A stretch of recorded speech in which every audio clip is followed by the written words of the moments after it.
Hello বন্ধুরা, কেমন আছেন আপনারা সবাই? আজকের ভিডিওটি হতে যাচ্ছে কলকাতার নবদ্বীপ ধাম নিয়ে। হিন্দু ধর্মের অন্যতম তীর্থস্থান হিসেবে বিখ্যাত শ্রী চৈতন্য মহাপ্রভুর জন্মভূমি নবদ্বীপ। এটি ভাগীরথী নদীর পূর্ব দিকে অবস্থিত শ্রীধাম নবদ্বীপ। আমরা গিয়েছিলাম মায়াপুর ফেরিঘাট থেকে 10 টাকার টিকিটে লঞ্চে চড়ে চলে গেলাম নবদ্বীপ ঘাটে। সেখান থেকে মাত্র 2 মিনিট হাঁটলে দেখতে পাওয়া যাবে সারি সারি টোটো। টোটোতে যেতে হলে আপনাকে দরদাম করে নিতে হবে। আমরা দরদাম করে বেরিয়ে পড়লাম নবদ্বীপ ভ্রমণে। আমাদের ভাড়া নিল 400 টাকা। আমরা প্রথমে চলে আসলাম শ্রীকৃষ্ণ চৈতন্য মিশনের রাধারানীর মন্দিরে এবং সাথে রয়েছে গুপ্ত বৃন্দাবন। গুপ্ত বৃন্দাবনের ভেতরে যাওয়ার জন্য আমাদের জনপ্রতি 10 টাকা করে টিকিট কেটে নিলাম। গুপ্ত বৃন্দাবনটি ছিল মাটির নিচে। গুপ্ত বৃন্দাবনটি দেখতে আমার কাছে অপূর্ব লেগেছে, কারণ এখানে ভগবান শ্রীকৃষ্ণের বিভিন্ন লীলা তা রং বেরঙের লাইট এবং মিউজিক দিয়ে দেখানো হয়েছে।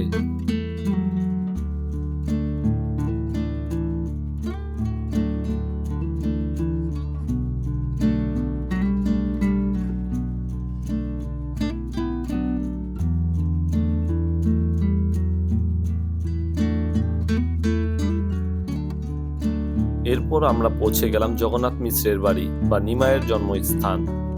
এই নিম গাছের নিচে এই ঘরেই জন্ম নিয়েছেন মহাপ্রভু। নিম গাছের নিচেই জন্ম নিয়েছেন বলেই তার নাম হয়েছে নিমাই।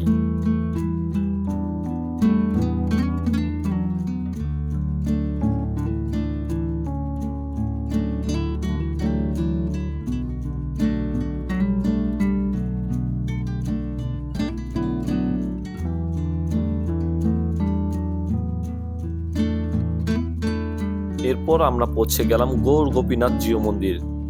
প্রবেশ মূল্য জনপ্রতি ছিল 10 টাকা। এখানেই আছেন সেই 60 ফুটের শ্রী শ্রী গৌরাঙ্গ মহাপ্রভুর মূর্তি।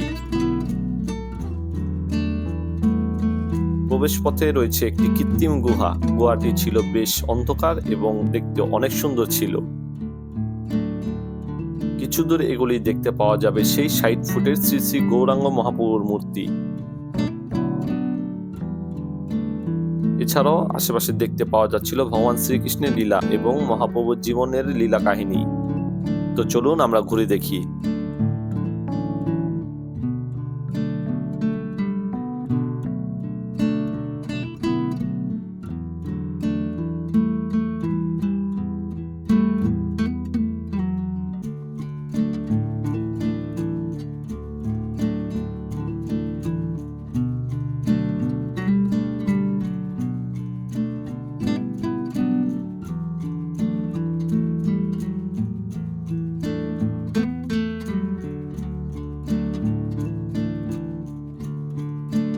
এর সাথেই রয়েছে একটি মিউজিয়াম।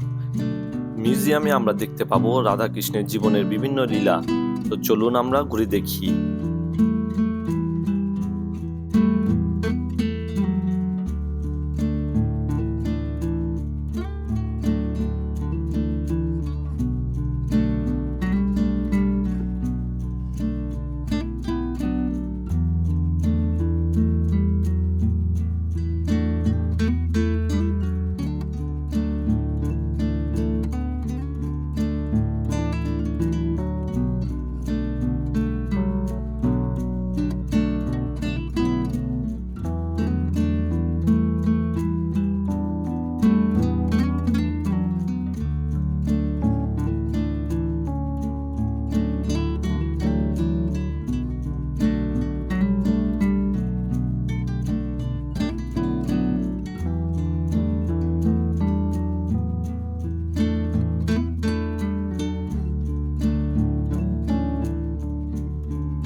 ভিডিওটি ভালো লাগলে অবশ্যই লাইক এবং শেয়ার দিবেন।